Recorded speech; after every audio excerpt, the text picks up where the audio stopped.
Hi guys. What a surprise யார். என்ன எப்படி என்ன ஜாமீன்ல எடுத்தீங்க? அதுவும் இவ்வளவு சீக்கிரமா? நான் இதை கொஞ்சம் கூட எதிர்பார்க்கவே இல்லை. லாயர் சார் கையை கொடுங்க. நீங்க உண்மையிலேயே கிரேட் சார். Awesome work. ஆக்சுவலா நீங்க இவ்வளவு சீக்கிரம் என்ன வெளியே கொண்டு வந்துடுவீங்கன்னு தெரிஞ்சிருந்தா அந்த ருத்ராவை நான் அந்த அளவுக்கு பேச விட்டுருக்கவே மாட்டேன். இதுக்கப்புறம் அந்த ருத்ராவை என்ன பண்றேன்னு மட்டும் பாரு. சரிங்க விக்ரம் சார், எப்படியோ நீங்க வெளியில வந்துட்டீங்கல்ல, அதுவே போதும். வா போலாம். வாங்க போலாம். என்ன அவசரம்? நீங்க எல்லாம் சேர்ந்து எவ்வளவு பெரிய காரியம் பண்ணிருக்கீங்க. அது என்ன எப்படின்னு தெரிஞ்சுக்க வேண்டாமா? இங்கே எதுக்கு சார்? வீட்டில் போய் ரிலாக்ஸா பேசிக்கலாமே. வாங்க சார். ஏய், எனக்கு புரியல. என்னாச்சு உங்க எல்லாருக்கும்? எதுக்கு நீங்க இப்படி வீட்டுக்கு போகணும்னு பறந்துட்டு இருக்கீங்க? இப்பவே அந்த ருத்ராவுக்கு கால் பண்ணி நான் வெளியில வந்துட்டேன் பாருன்னு கெத்தா பேச வேண்டாம்? லாயர் சார் நீங்க சொல்லுங்க, எப்படி என்ன வெளியே கொண்டு வந்தீங்க? யாரை பார்த்தீங்க? எவ்வளவு செலவு பண்ணீங்க? இது எப்படி பாசிபிள் ஆச்சு?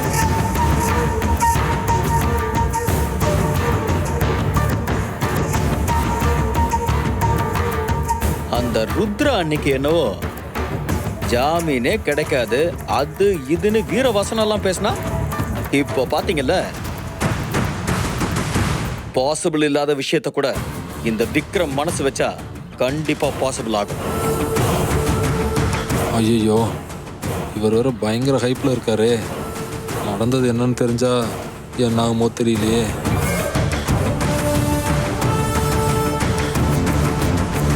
ஐயோ, இவன் வேற முறைக்கிறானே நம்மள. லாயர் சார் என்ன யோசிச்சுக்கிட்டே இருக்கீங்க? சொல்லுங்க, என்ன பண்ணி எனக்கு ஜாமீன் வாங்கி கொடுத்தீங்க? இல்ல விக்ரம் சார், உங்களை ஜாமீன்ல எடுத்தது நான் இல்ல.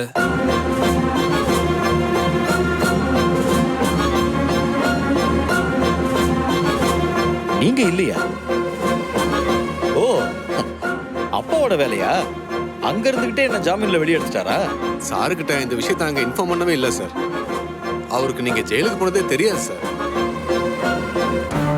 அப்பாவும் இல்ல, நீங்களும் இல்ல.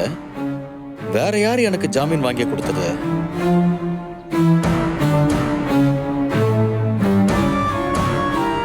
சொல்லுங்க, உங்களை தான் கேக்குறேன். ருத்ரா.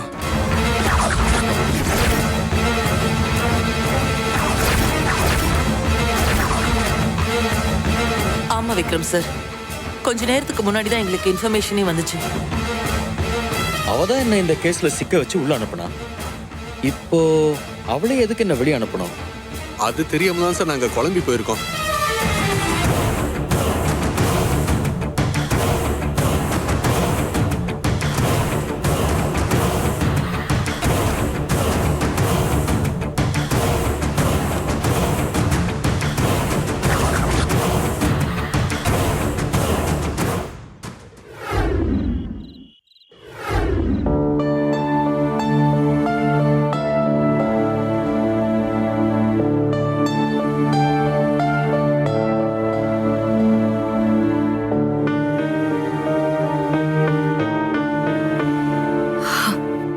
கதிர், நீங்க வீட்டுக்கு கிளம்புங்க, நான் பாத்துக்கிறேன். இந்நேரம் காவி அங்க என்ன பண்ணிருப்பா, அங்க என்னெல்லாம் நடந்திருக்குமோன்னு என்னால நினைச்சு கூட பார்க்க முடியல. அதனால நீங்க எதுவும் தப்பா எடுத்துக்காதீங்க. நீங்க கிளம்புங்க. நான் கிளம்புறதெல்லாம் இருக்கட்டும். நீங்க எதுக்காக இப்ப விக்ரம ஜாமீன்ல எடுத்தீங்க? அதான் சொன்னனே கதிர், எனக்கு டிரான்ஸ்ஃபர் ஆர்டர் கிடைக்கணும்னா அது விக்ரமால மட்டும்தான் முடியும்.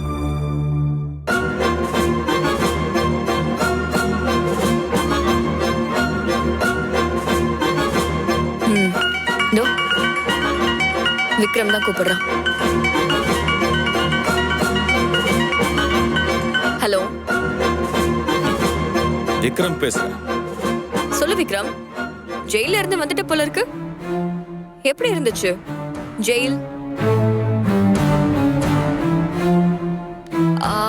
அங்க எல்லாமே ஓகே தானே?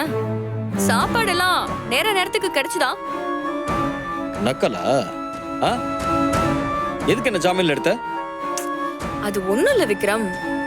என்ன மதுரையில ஒரு ஸ்டேஷனுக்கு டிரான்ஸ்ஃபர் பண்ணிட்டாங்க.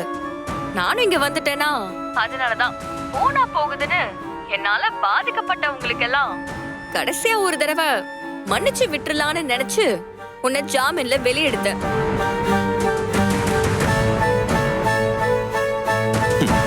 அப்போ நீ எனக்கு வாழ்க்கை பிச்சை போட்டிருக்கேன்னு சொல்ல வர? சாச்சா, நான் உனக்கு போட்டது வாழ்க்கை பிச்சை இல்ல விக்ரம், உயிர் பிச்சை. ஏன்னா என்ன தவிர வேற யாராலையுமே உன்னை ஜாமீன்ல எடுத்திருக்கவே முடியாது. நீ காலத்துக்கும் ஜெயிலையே என்ன ஜெயிக்க முடியலங்கிற நினைப்புல நொந்து போய் செத்து இருப்ப. எப்படி எப்படி நான் ஜெயிலே செத்துருப்பேன்? ஆ? ஏய், என்ன வேணும் உனக்கு? ஆ? நீ சும்மா இதெல்லாம் பண்ண மாட்டேன்னு எனக்கு நல்லாவே தெரியும். ஏதோ ஒரு காரணத்துக்காக தான் இதெல்லாம் பண்ற. என்ன விஷயம்? விக்ரம், உன்னால எனக்கு ஆக வேண்டியது எதுவுமே இல்ல விக்ரம். நான் உண்மையாவே உனக்கு உயிர் பிச்சை தான் போட்டிருக்கேன்.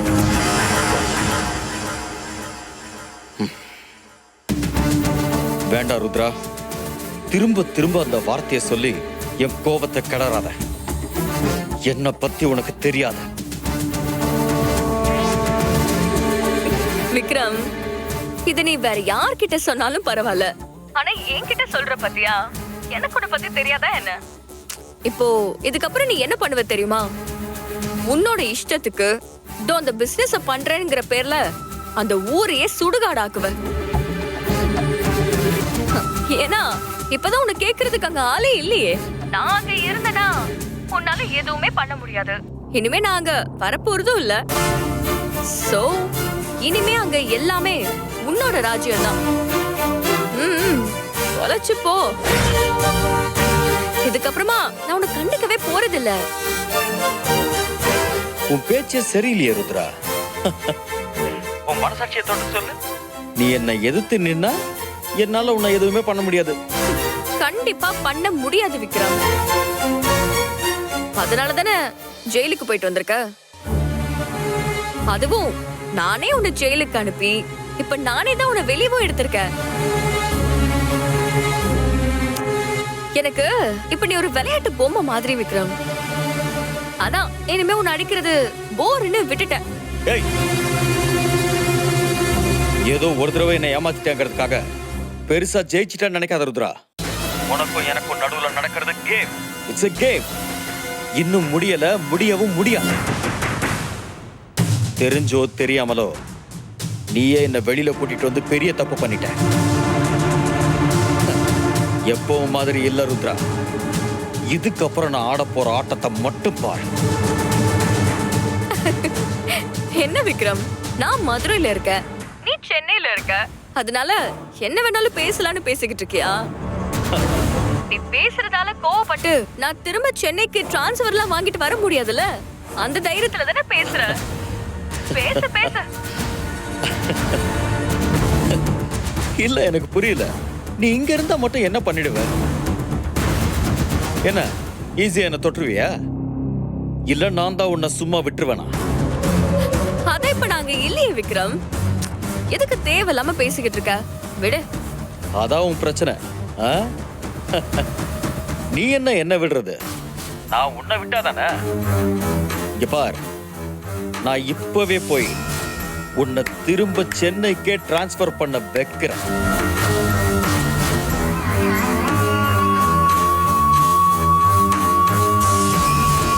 நாளைக்கே நீ சென்னை வர மாதிரி இருக்கும்.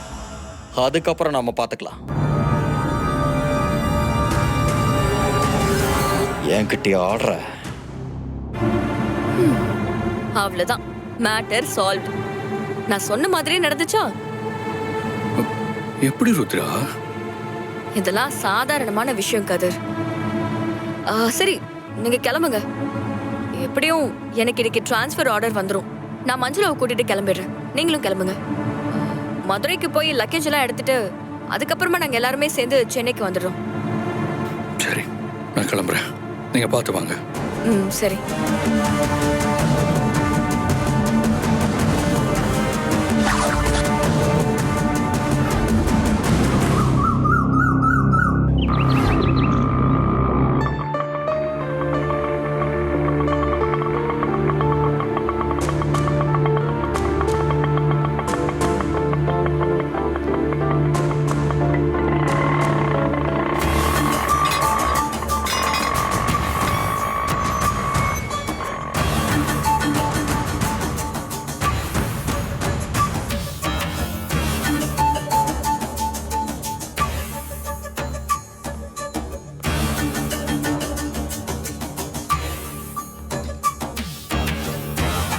இன்னும் வீடு பூட்டி இருக்கு.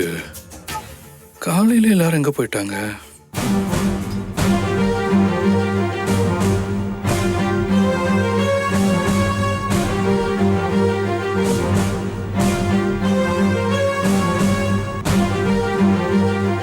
This number is currently switched off. Please try again later. என்ன அம்மாவுக்கு ஃபோன் பண்ணா ஸ்விட்ச் ஆஃப்னு வருது?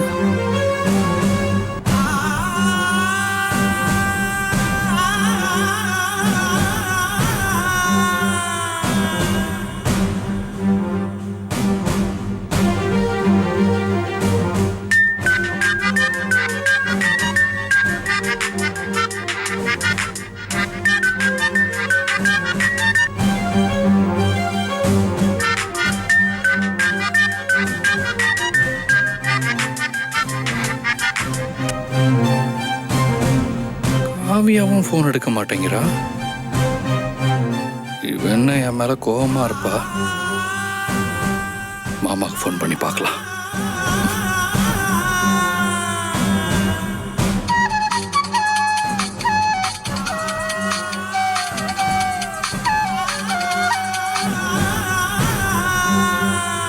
மாமாவும் ஃபோன் எடுக்க மாட்டேங்கிறாரு.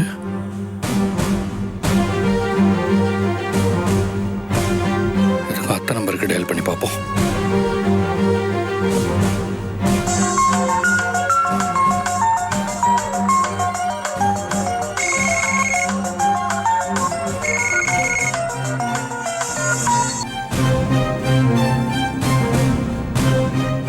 என்னாச்சு இவங்களுக்கு?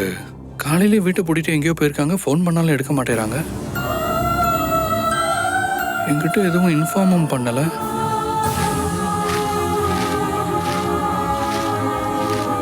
அக்கா,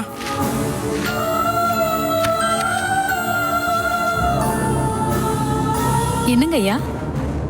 இல்ல வீடு பூட்டி இருக்கே, காவி அம்மாலாம் எங்க போயிருக்காங்க? என்னங்க அப்படி பாக்குறீங்க? என்னாச்சு? என்னங்க ஐயா, நேத்தே வீட்டை எல்லாரும் காலி பண்றோம்னு சொல்லி தானே பொருளெல்லாம் ஏத்திக்கிட்டு வீட்டை பூட்டி சாவியை என் கையில கொடுத்துட்டு போனீங்க. இப்ப என்ன எதுவுமே தெரியாத மாதிரி கேக்குறீங்க?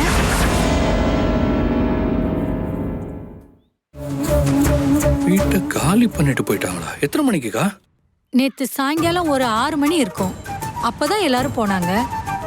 நான் சாவியை வாங்கிட்டு அடுத்து டூலெட் போர்டும் போட்டுட்டேன் ஐயா. வெளியே பாக்கலீங்களா?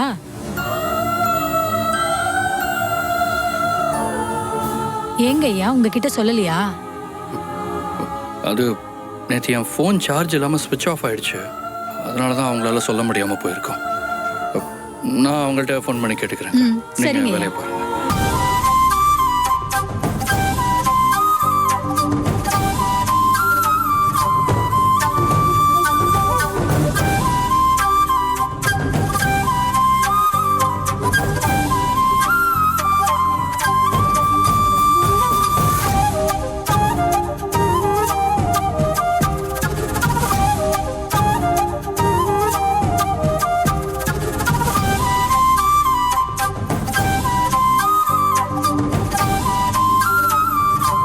வீட்டை காலி பண்ணிட்டு போயிட்டாங்களா? அதுவும் என்கிட்ட இன்ஃபார்ம் பண்ணாம போயிருக்காங்க. காவியா மேல ரொம்ப கோவமா இருக்காளோ?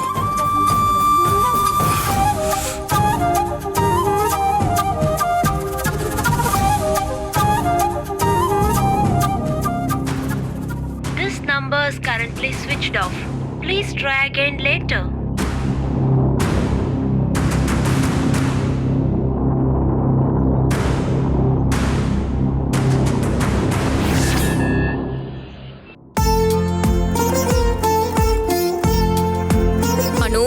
எதையும் மறந்து வச்சிடாத, சரியா? அப்புறம் திரும்பவும் இங்க வர முடியாது. இப்படிதான் போன தடவையும் சொன்னீங்க. ஆனா நம்ம திரும்ப இங்க தானே வந்தோம்.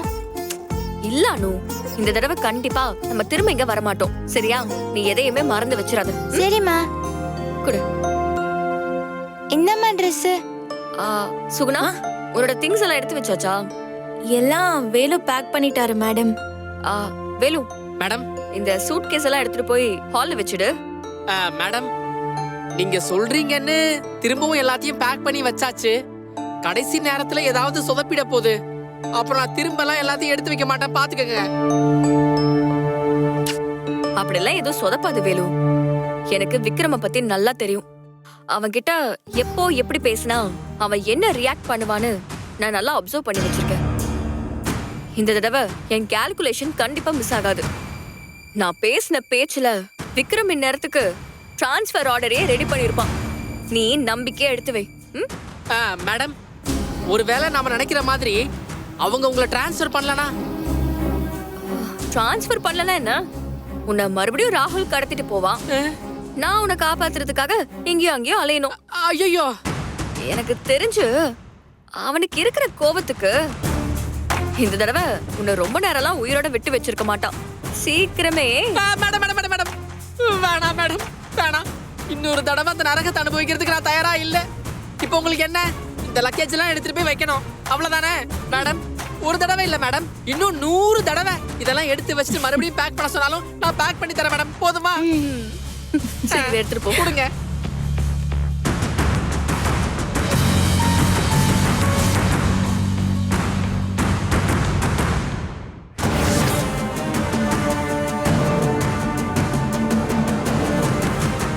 அவ எனக்கு உயிர் பிச்சை போடுறாளா? இங்க வரட்டும் வரட்டும், அப்ப தெரியும் யாரு யாருக்கு உயிர் பிச்சை போட்டுட்டு இருக்காங்க. ஆமா, ராகினி எங்க? நீங்க அன்னைக்கு இன்ஜெக்ஷன் போட்டு அந்த 2 லேடிஸையும் பார்க்க போயிருக்காங்க. ஏன், ஏதாவது ப்ராப்ளமா? ஆமா சார், 2 லேடிஸ்க்கும் நிறைய ஹெல்த் இஷ்யூஸ் வர ஆரம்பிச்சிருச்சான். சூப்பர், வைரஸ் வேலையை காட்டிட்டு இருக்கு போல இருக்க. அதான் அடுத்து என்ன பண்ணணும்னு நீங்க வந்ததும் கேட்கலான்னு ராகினி வெயிட் பண்ணிட்டு இருந்தாங்க. ஆனா ஏற்கனவே நீங்க ரொம்ப டென்ஷனா இருக்கிறதால அவங்களே இப்போதைக்கு சமாளிச்சுக்கிறேன்னு பார்க்க போயிருக்காங்க. நான் அதை எதிர்பார்த்தேன். அந்த வைரஸ் இன்னும் கொஞ்ச நாள்ல ஸ்ப்ரெட் ஆக ஆரம்பிச்சிடும். அதுக்கப்புறம் நாம நினைச்சதெல்லாம் அதுவா நடக்கும். வரணும், ருத்ரா சீக்கிரம் இங்க வரணும். நான் பண்ண போறதெல்லாம் அவளும் பார்க்கணும். அப்படியாவது இதெல்லாம் நான் தான் பண்ணேன்னு அவ கண்டுபிடிச்சிருவாள். ஆனா என்ன, அவளால எதுவும் பண்ண முடியாதுல்ல. ஏன்னா அந்த வைரஸை தடுக்கிற மெடிசன் என்கிட்ட மட்டும்தானே இருக்கும். அப்போ அவளால என்ன பண்ண முடியும்? வணக்கம் சார். என்ன குமார், போன வேலை நல்லபடியா முடிஞ்சுதா? முடிஞ்சது சார். நீங்க சொன்ன மாதிரியே ருத்ராவுக்கு டிரான்ஸ்ஃபர் கிடைச்சிருச்சு. நேரம் ஆர்டர் போயிருந்தோம் சார். எப்படியும் நாளைக்கே இங்க வந்து ஜாயின் பண்ணிடுவாங்க சார். அவ தொல்லை இல்லாம நிம்மதியா இருக்கலாம்னு பார்த்தா இப்ப நீங்களே அவளை திரும்ப வர வச்சு ரிஸ்க் எடுக்க வைக்கிறீங்களே விக்ரம் சார். திரும்ப வந்து அவ என்னென்ன ஆட்டம் போட போறான்னு தெரியலையே. ஏன் மேடம், நீங்க பேசுறத பார்த்தா அவளை தொல்லையா நினைச்சு பேசுற மாதிரி தெரியலையே. ஏதோ அவளுக்கு பயந்து பேசுற மாதிரி தானே தெரியுது. விக்ரம் சார், நான் எதுக்கு அவளை பார்த்து பயப்படணும்? அவளால என்ன ஒண்ணும் பண்ண முடியாது. அவ நேத்து வந்தவ, நான் அவளோட சீனியர். அப்புறம் என்ன, விடுங்க, அவ வரட்டும். இந்த தடவை அவ வந்ததும் அவளுக்கு நிறைய சர்ப்ரைஸ் காத்துக்கிட்டு இருக்கு. அதெல்லாம் ஒன்னொன்னா கொடுக்க போறேன். அதுவும் இந்த தடவை நான் அவளுக்கு கொடுக்க போற ஒவ்வொரு அடியும் அவளால சமாளிக்கவே முடியாத மாதிரி கொடுக்க போறேன். எப்போ, எப்படி, என்ன பண்ணா அவ கஷ்டப்படுவான்னு அணுவா ரிசர்ச் பண்ணி நான் ஸ்கெட்ச் போட்டு வச்சிருக்கேன். எல்லாத்தையும் பக்கவா எக்ஸிக்யூட் பண்ண போறேன். பாருங்க, என்ன ஜெயிலுக்கு அனுப்புனால அதோட விளைவு என்னன்னு அவளுக்கு காட்டணும். அப்பதான் என் மனசு ஆறும். நாளைக்கு திரும்ப இங்க வரானா, இதுக்கப்புறம் அவ நினைச்சா கூட இங்க இருந்து போகவே முடியாது. இங்க இருந்து போகவும் முடியாம என்ன சமாளிக்கவும் முடியாம அவ திணற போறா. அவ என்ன பண்ணாலும் அப்பப்போ அவ என்னோட பொண்டாட்டிங்கிறதுனால அவ மேல கொஞ்சம் சாஃப்ட் கார்னர் வந்துருது. இந்த தடவை அப்படி எதுவும் இருக்காது. கொஞ்சம் கூட பாரபட்சமே இல்லாம அவளை நான் பழி வாங்க போறேன். Rudra, welcome back. Welcome back to Chennai.